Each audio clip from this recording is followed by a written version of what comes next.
But first tonight, it was too good to be true. That is how some North Sacramento homeowners are feeling after they say they bought homes on an empty promise.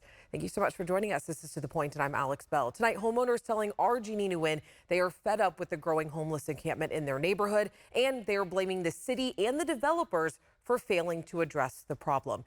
Jeannie Nguyen shares their story and the response from the city.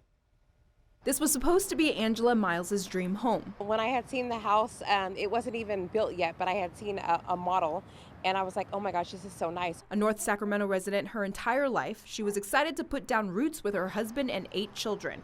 They moved into this brand new development along Rio Linda Boulevard in December 2019. We had been looking for quite a while, and I just decided I wanted a new build. Just steps from her home, homeless encampments had already been an issue, but she says it wasn't bad when she first moved in.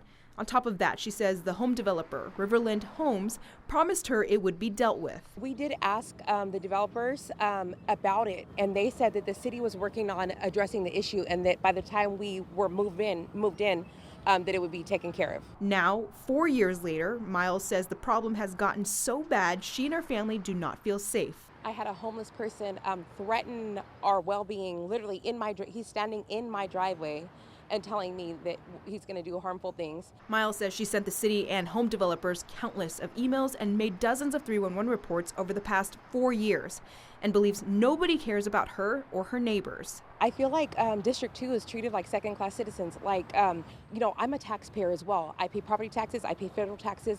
I should not have to have this. But community advocate Bob Erlenbush says placing the blame on the unhoused is unfair and believes everyone should work together. Seeing if they could come up with a way for the homeless people to be employed. Can we create a crew of people that could mow lawns, or for a few dollars, or just as a way to build a community rather than staying so isolated. A city spokesperson tells ABC 10 staff have worked on this area as early as last week and says 4 people accepted shelter services and the city towed 4 hazardous vehicles. The city also adds it will continue to return to the area this week, all while providing support to those most vulnerable. While this is some progress, Miles says she's having a hard time staying hopeful. It's been since 2020. I'm exhausted.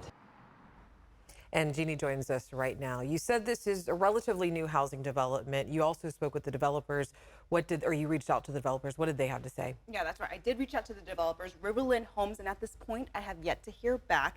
And I want people to remember, right now, District 2 does not have a city council member. And that, Alex, is part of the frustration that these homeowners are feeling right now.